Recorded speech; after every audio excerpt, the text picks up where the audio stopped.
Hola, buenas chicas y chicas. Según vayan añadiéndose las personas, pues entonces iremos avanzando, esperaremos unos minutitos, os he silenciado a todos, ¿vale? Y a todas. Y luego ya en la siguiente ya podremos hacer preguntas y todo lo demás.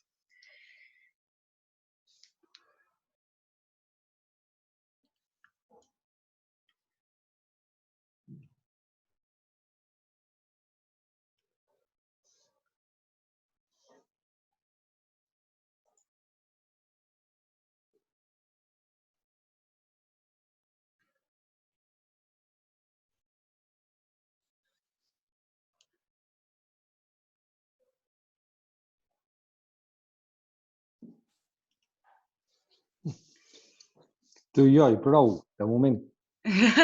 No, ja algun mes, eh? Sí, perdó, no ho havia vist. Sí.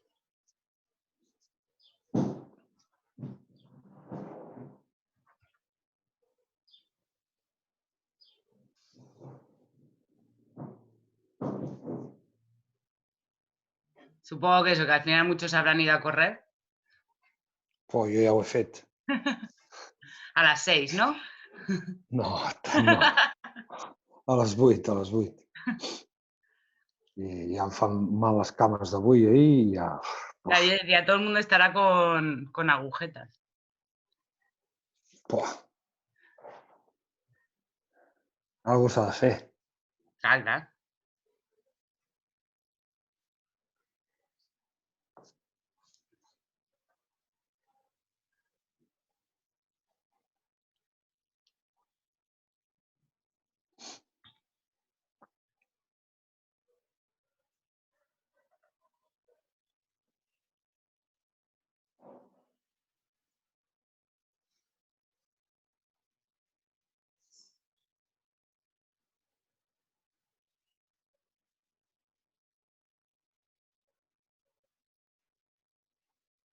Això que posa recording és perquè tu estàs gravant, diguéssim?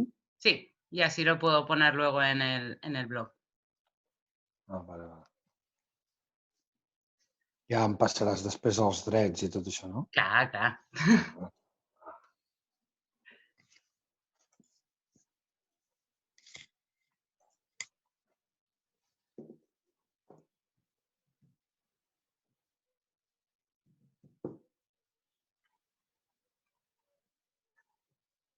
Mira-la.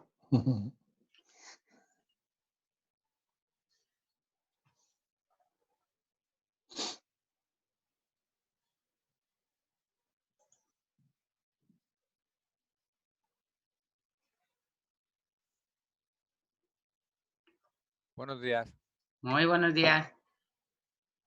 Bon dia.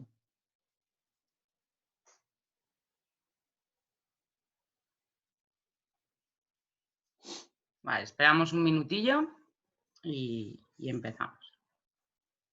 Os silenciaré a todos, ¿vale? Y así no hay ruidos de fondo ni nada.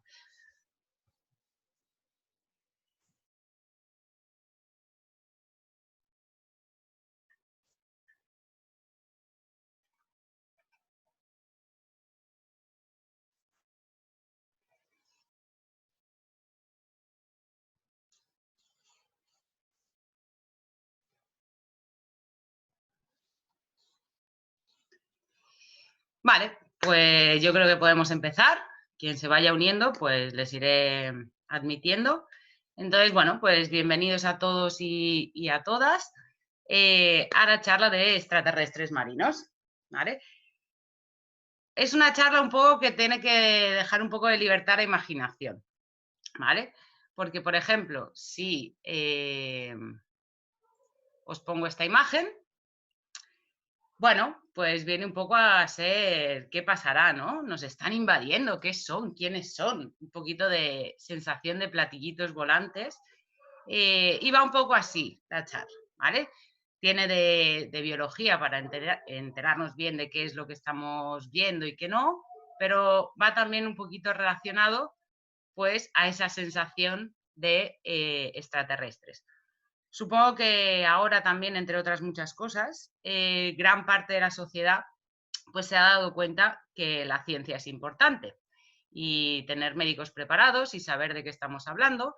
Y curiosamente, pues se sabe mucho más de otros planetas o del espacio, de la Luna, que del fondo del mar. Entonces, bueno, es un poquito dar 4 nociones sobre algunos de estos extraterrestres o que nos puedan parecer extraterrestres, porque en el fondo al género humano nos encanta pensar que hay hombrecillos negros y verdes y cosas raras dando vueltas. Vale, pues os voy a poner una serie de imágenes que creo que todos podréis identificar bastante fácilmente, pero que son personajes de ficción que de alguna manera están medio inspirados o inspirados en algunos de los animales marinos que podemos ver. Oh, este seguro que lo conocéis, famoso Alien, y este es un pez de profundidad que de alguna manera se parece. Y Avatar, el caballito de mar dragón o el dragón de mar, podría parecerse a esos animales un poquito estrambóticos, medio dinosaurios, medio no, de la famosa peli de Avatar. Tenemos los tardígrados, que son personajes súper curiosos, muchos de profundidad, son muy pequeños. Y bueno, nos viene un poquito la idea del Predator, que tiene ahí ese coso succionador. También tenemos al Yada, que podría ser perfectamente un pez sapo. Galaxy 66, os he silenciado a todos, luego hacemos preguntas, ¿vale?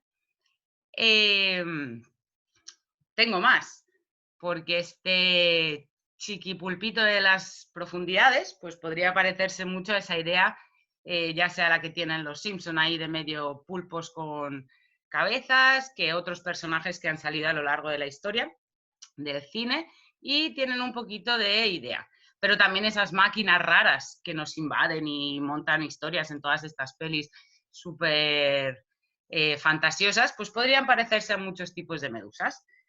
También tenemos este personaje que es un poco menos conocido, pero bueno, perfectamente puede parecerse a cualquiera de los copépodos que forman parte o digamos de la parte microscópica del agua que no solemos ver a menos que vayamos a mirarlo en un microscopio, y podría hacer millones de ejemplos con animales acuáticos marinos que dan esa sensación de extrañeza, de estrambótico, de no sé de cómo ha salido este bicho, ¿no? Que tiene demasiadas cosas raras y nos sorprenden y nos fascinan. Bueno, pues toda esta historia viene por la famosa noticia que hubo durante esta cuarentena y que me imagino que sorprendería a todos. Ostras, pues wow, un xilóforo de 47 metros, madre mía, qué cosa más fantástica, qué no sé qué, es que puede ser súper interesante. Yo ya sé, como habéis visto, que hay un montón de especies raras que ya pueden ser alucinantes por la belleza que tienen, por la importancia, por las características que han adaptado al medio. Pero bueno, yo no sé vosotros, pero intuyo que la mayoría, cuando salió esta noticia, dijo, ¡qué guay! ¿Y qué narices es un sifonóforo? A mí el dibujo que salía, pues era así una espiral blanca, así en el azul, bueno, pues tal. Quien sea un poquito más curioso igual fue a la Wikipedia o a ver qué era, pero a lo mejor os quedasteis pues tal cual, ¿vale? Vale, pues os hago una pregunta. Si os preguntan, piensa en algo que sea transparente, gelatinoso, flotante, brillante, estrambótico, planctónico, ¿vale? No hace falta que sean todas, pero algunas de estas yo creo que todos en el inmediato habéis hecho como una imagen mental que seguramente se parezca a algo parecido a esto, ¿vale? Quien más, quien menos, pero animales de este estilo. Bueno, pues en los animales de este estilo se incluyen muchos grupos, ¿vale? Tenemos teróforos, tenemos tunicados, ¿vale? Tenemos bastantes tipos de animales diferentes que tienen características diferentes, pero que a primera vista parecen todos iguales. ¿Por qué? Porque son transparentes, porque tienen un aspecto gelatinoso, porque le flotan o medio flotan o nadan de una manera un poco extraña. Suelen ser brillantes, ya sea por bioluminiscencia, que por los reflejos del sol en las capas que tienen fuera. Formas rarísimas, eso lo tenemos todos clarísimo, y la mayoría suelen ser planctónicos, que si os acordáis son los que viven de alguna manera en la columna de agua y no son capaces de nadar muy bien.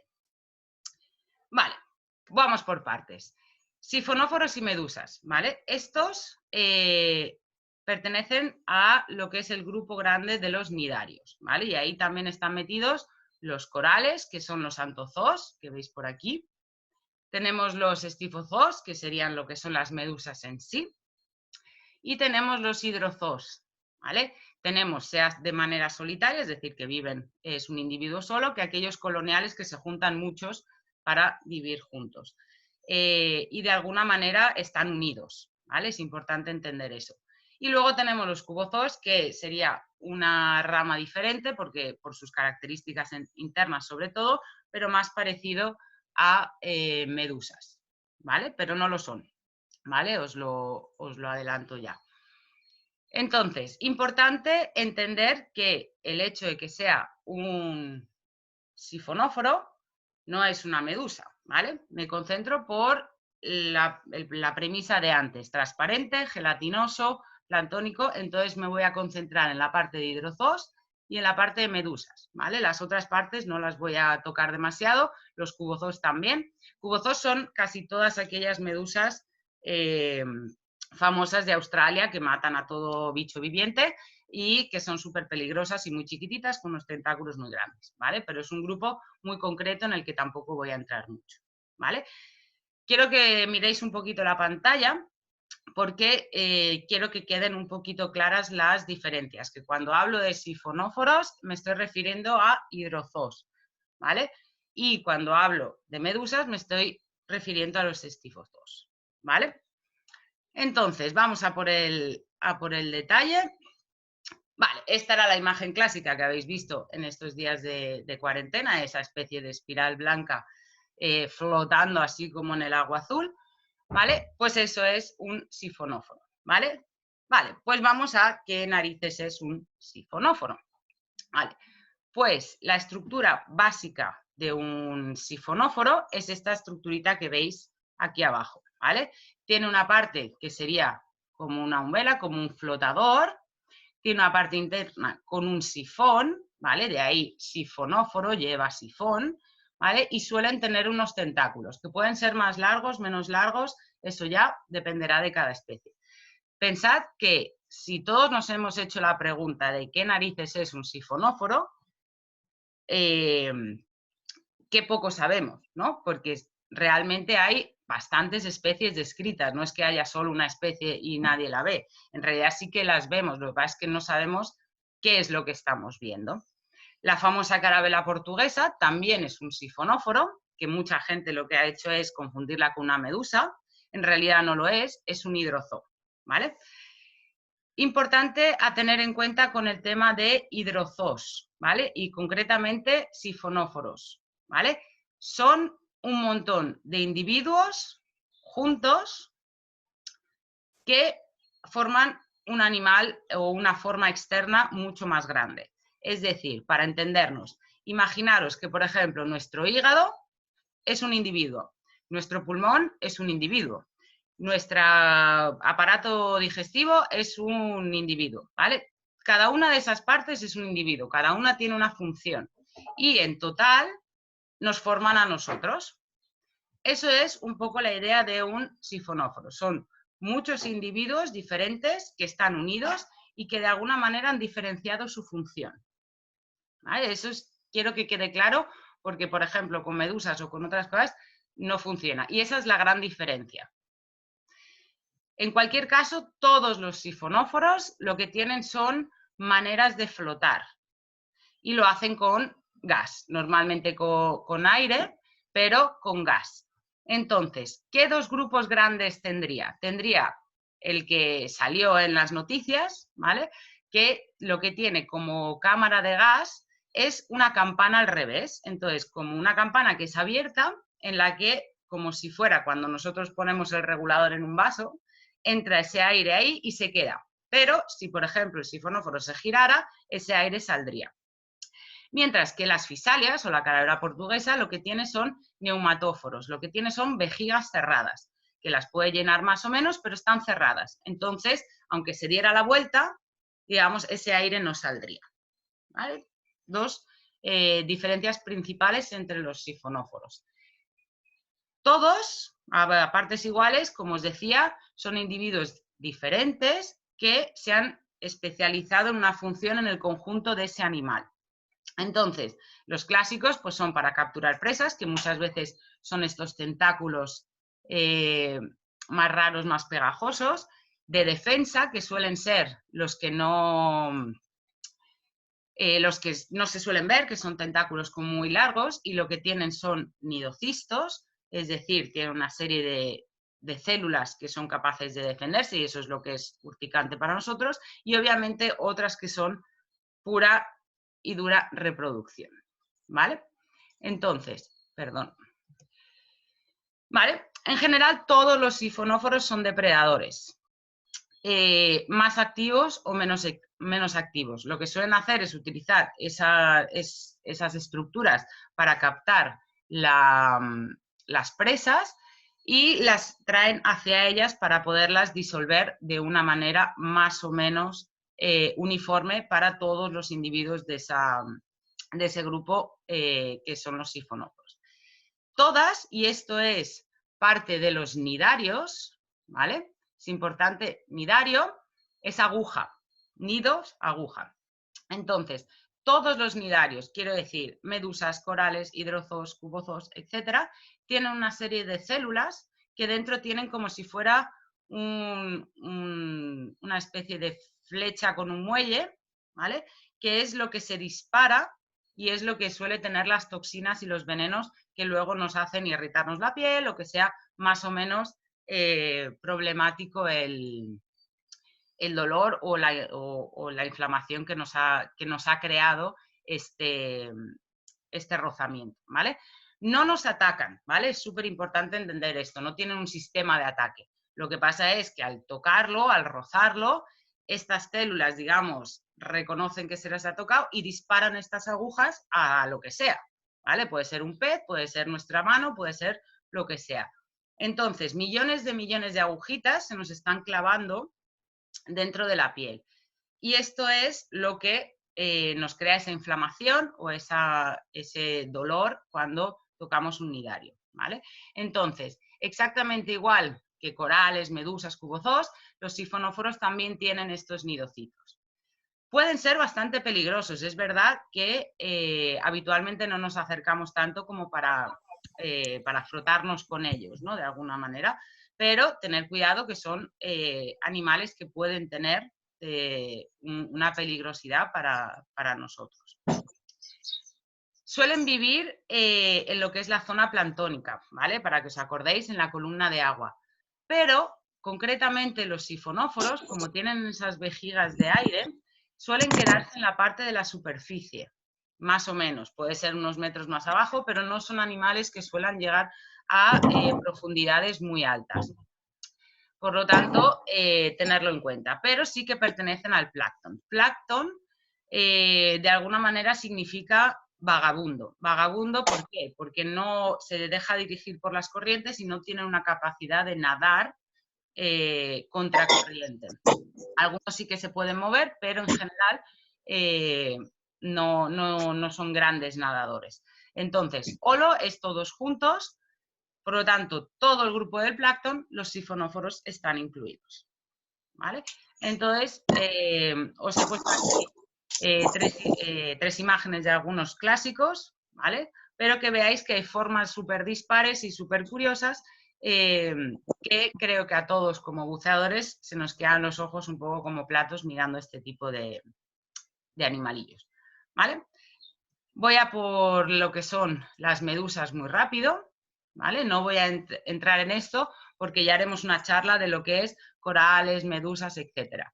Pero lo que sí que quiero que quede súper claro es que las medusas en sí son un individuo, ¿vale? Igual que los sifonóforos eran muchos individuos, se juntan para hacer una estructura más grande, las medusas son individuos de por sí, enteras. Por lo tanto, tienen partes diferenciadas, pero no son individuos que se diferencian, sino son partes de su propio cuerpo que se diferencian, pues como puedan ser los tentáculos, la umbela, etcétera. Exactamente igual que sifonóforos y cubomedusas y todo eso, entran en lo que es la rama del planctónico, ¿vale?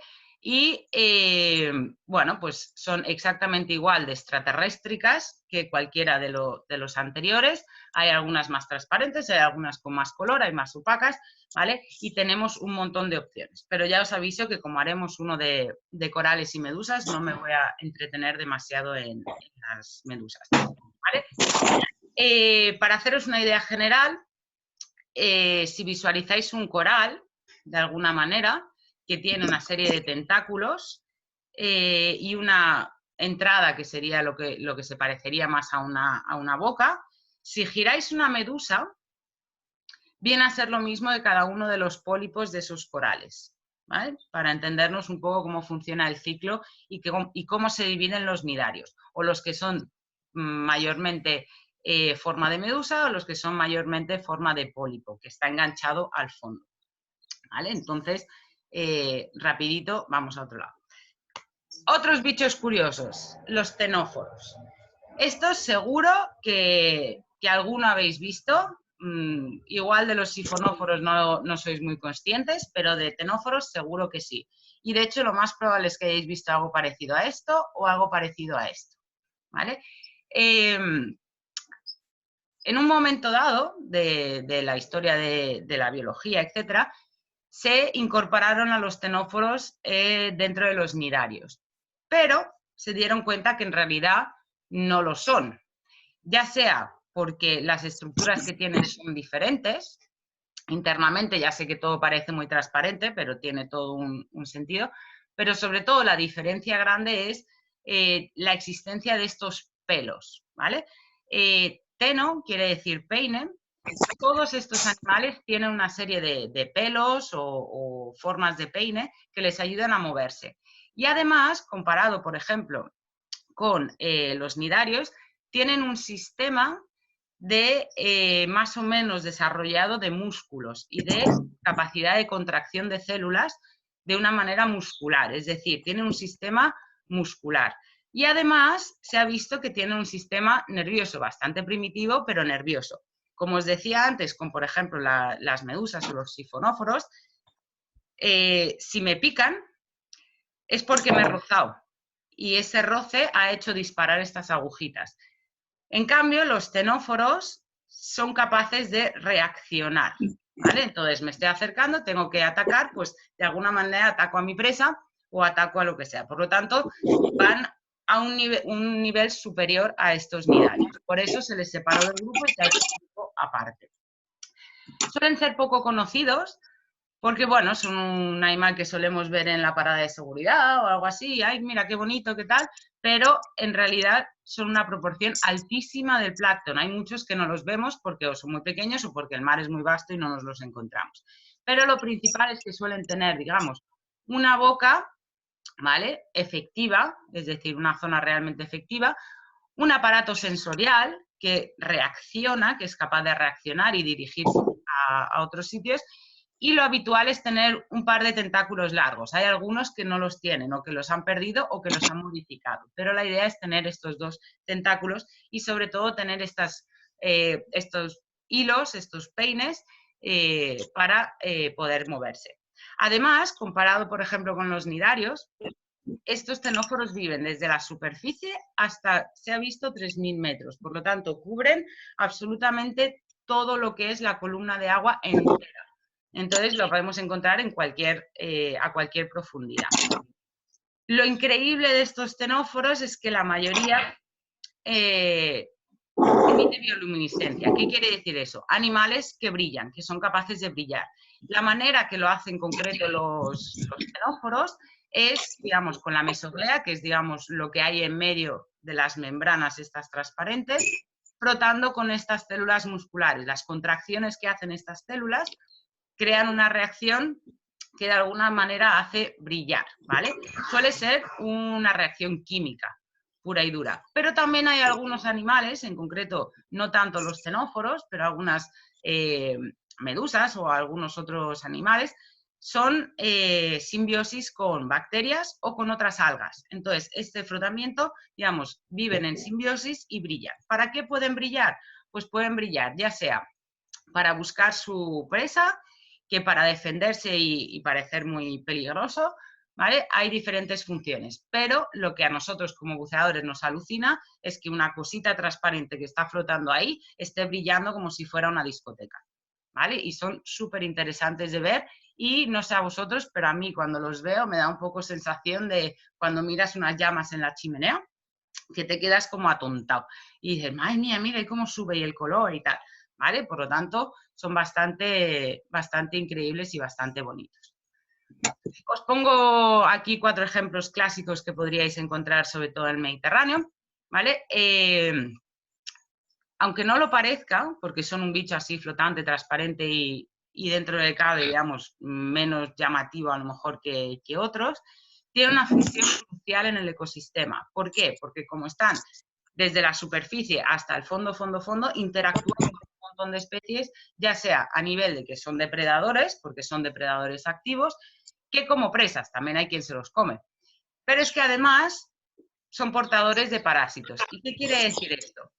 Ya sé que ahora es un momento un poco así para comentarlo con este tema del COVID y tal, pero los parásitos, ya sea de temas de bacterias o sean parásitos más grandes o sean virus, son métodos de control de la población natural, ¿vale? Es un sistema que tiene la naturaleza para controlar las poblaciones. Entonces, al ser intermediarios de parásitos, si quien me come de alguna manera hay un exceso, es un vector como de control de población de ese depredador, ¿vale? Por lo tanto, es súper importante en el mantenimiento del ecosistema de todos los océanos, ¿vale? Los xenóforos los encontramos sobre todo en mares cálidos y templados, pero en todos los mares, ¿vale? Os he puesto aquí 2 asteriscos en la Nemiopsis, porque últimamente o en los últimos años se ha visto un boom bastante grande de este animal y es importante entender qué es lo que está pasando. No se sabe si es que está aumentando por el aumento de la temperatura de los mares, o por lo menos en el Mediterráneo, o bien es una nueva adaptación que está tomando. Entonces sí que es importante que si veis blooms o si veis muchos en un sitio que normalmente no se ven, sí que lo notifiquéis. Lo podéis notificar a vuestro centro de buceo, lo podéis notificar a observadores del mar, lo podéis notificar a algunos de los grupos de seguimientos de tenóforos para que tengan un poco una idea de qué está pasando con este tenóforo, ¿vale? Y aquí os presento, digamos, el famoso cinturón de Venus, del que hablaré después también, porque siempre nos equivocamos, o muchas personas se equivocan, al llamar el cinturón de Venus a otra cosa que no lo es, ¿vale? Entonces, tener claro que el cinturón de Venus es esta planita, ¿vale? Ha modificado los tentáculos para que sean planos y va moviéndose así como en zigzag, ¿vale? Voy a por estas otras, no me voy a entretener mucho en lo que son las ascidias y tunicados. ¿Por qué? Porque la mayoría es verdad que son bentónicos, viven pegados al fondo. Pero quería explicaros porque, por ejemplo, cuando veis las clavelinas, ¿vale? Que son bastante increíbles, normalmente lo que vemos que es un saco transparente. Pero la realidad es que todos estos animales, los tunicados, digamos, son bastante evolucionados. Tienen sistemas digestivos, tienen sistema nervioso, tienen sistema muscular. Están muy evolucionados. Aunque parezca un saco vacío, ¿vale? No lo es. Están súper evolucionados y los habréis visto millones de veces y no le habréis dado seguramente la importancia que tienen. Entonces, esta imagen así más en macro vendría a ser muy parecido a este diagrama que tenemos aquí, ¿vale? Entonces, para que lo podáis identificar un poquito. ¿Por qué me centro en Ascidias? Porque lo que muchas veces se llama cinturón de Venus no lo es una salpa, es otro animal, es una ascidia, ¿vale? Es un animal mucho más evolucionado. Entonces, ¿qué pasa? Que al ser transparente, flota y monta así este collar, ¿vale? Lo confundimos con el cinturón de Venus. Esto no es un cinturón de Venus, ¿vale? La imagen es alucinante, seguro que os habéis encontrado en esa situación, casi al 100%. Entonces, recordar ese momento porque es increíble ver cómo se mueve este grupo de pequeños organismos todos juntos. Estas salpas en concreto, ¿vale? El ejemplo, por ejemplo, de la salpa máxima, que seguro que lo habréis visto o solitario, flotando por ahí, o haciendo estas cadenas todas unidas. Son animales como las ascidias, están súper evolucionados en comparación con, a lo mejor, tenóforos o nidarios o lo que sea, están súper evolucionados y viven juntas por una cuestión sumamente práctica. Cuando encontramos los chiquititos sueltos es que seguramente en algún momento ha habido una explosión reproductiva y entonces luego se acaban reunificando. La cuestión con las salpas en concreto es que son de las pocas ascidias que flotan. La mayoría de las ascidias se quedan pegadas al fondo, son bentónicas, pero esta se ha desarrollado de una manera que puede flotar. Entonces se van juntando entre ellas, probablemente, aunque no está demostrado, por una cuestión de encontrar presa más fácil. Si somos más, nos las podemos dividir, pero además también un nivel de protección. Pues una solitaria es muy fácil que se la coma un pececito, una así de grande pues no llegará nunca a acabarse con toda la población, ¿vale? Entonces, la de hoy es bastante más cortita, ¿vale? Os pondré también en el chat la segunda, en la que ya podréis hablar todo lo que queráis y podréis preguntar todo lo que queráis. Pero era un poquito entender estas diferencias de estos animales. Está claro que hay millones y millones de animales raros en el mar, animales que nos sorprenden, animales que nos dejan volar la imaginación a planetas perdidos. Entonces, simplemente lo que sí que os recomiendo a todos es que le echéis un ojo. Y os pongo esta imagen porque no dejamos de ser exploradores. Entonces, igual que un astronauta, nosotros también llevamos un montón de cacharrería encima. Entonces, yo os invito a todos a que os paréis, miréis, busquéis. Y en concreto os invito a que miréis este proyecto. ¿Vale? Es un proyecto que ha intentado unir lo increíble del plancton, de todo eso que no vemos, eso chiquitito, eso alucinante que muchas veces solo se ve en un microscopio, con el arte a nivel pictórico, a nivel de música. Entonces es un proyecto, la verdad es que es súper chulo, muy divulgativo y ahí os dejo, digamos, lo que es para que lo busquéis. ¿Vale? Entonces me dejo de compartir pantalla y ahora sí que podéis preguntarme. Os apunto un momentito en el chat la siguiente reunión, ¿vale? Por si queréis ser más proactivos. A ver, que he perdido el chat. Aquí. Y adelante, si alguien quiere preguntar algo, os podéis desilenciar. Os doy permiso.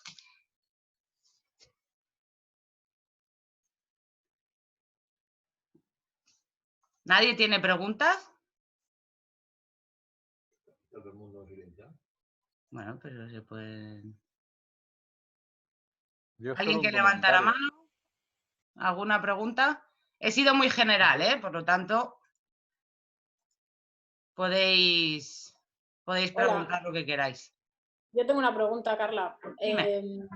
¿Cómo es el cinturón de Venus? O sea, porque si no es el collar ese de salpas, ¿cómo es? El cinturón de Venus en sí. Voy, comparto un momento la pantalla y me voy para atrás. Este es el cinturón de Venus. ¿Vale? Este que es como un... Vale. Es un solo organismo. Es un tenóforo en sí. ¿Vale? Pero es verdad que muchísima gente cuando dice ¿viste el cinturón de Venus? El cinturón de Venus lo asocia a esas salpas todas. y no lo es, el cinturón concreto. ¿Alguien más tiene...? ¿Pero es muy grande eso? Bueno, puede ser bastante grande, la verdad. Yo los que he visto, pues deben tener un tamaño así, que más o menos, si os hacéis una idea, pues unos 30 centímetros así, yo los he visto. Es verdad que muchas veces están rotos, porque a alguno le da un mordisco o algo así, pero sí que no son microscópicos, eso seguro.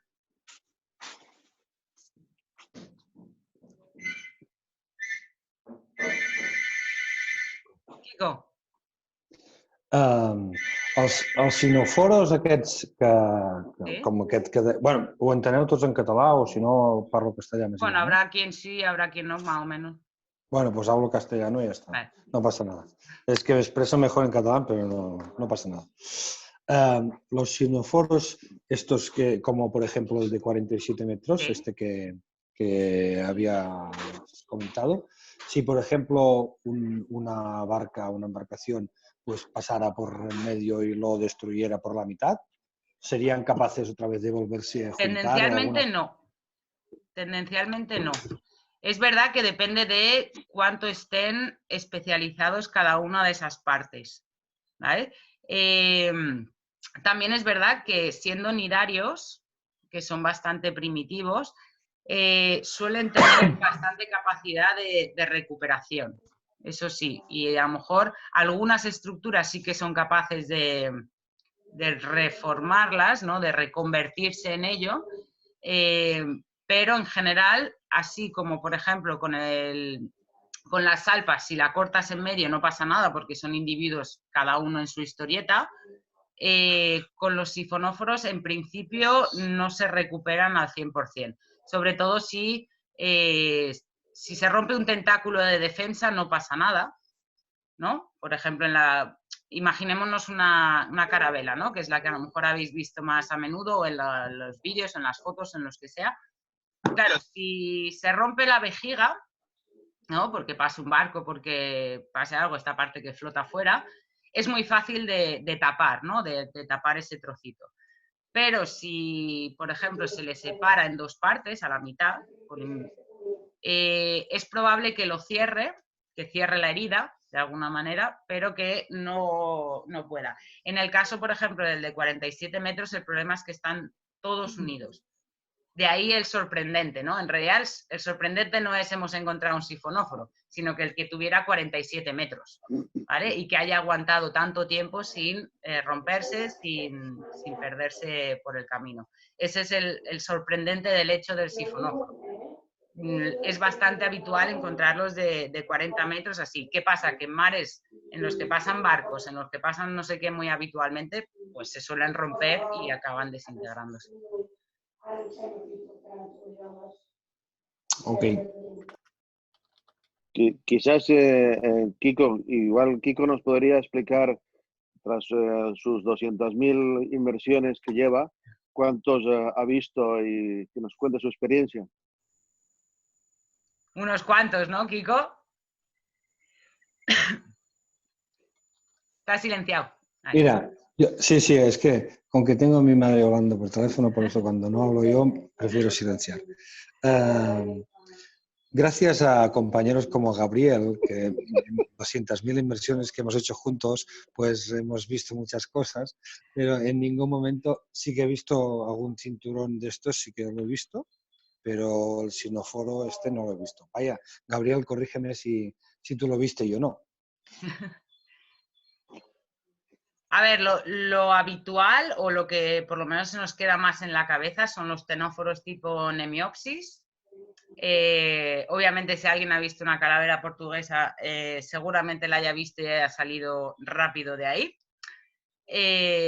Y es bastante habitual, pues eso, el cinturón de Venus de verdad, pero también los cordones de salpas son muy habituales. Y Toño, a tu pregunta, que si se rompen y no se mueren, entonces los trozos no son parásitos, no, ¿vale? Son simplemente que si son capaces de recuperarse, pues tardarán más en ser activos, pero no acaban siendo parásitos de nada, acaban desintegrándose igual que todos los seres vivos que se van deshaciendo en el mar y simplemente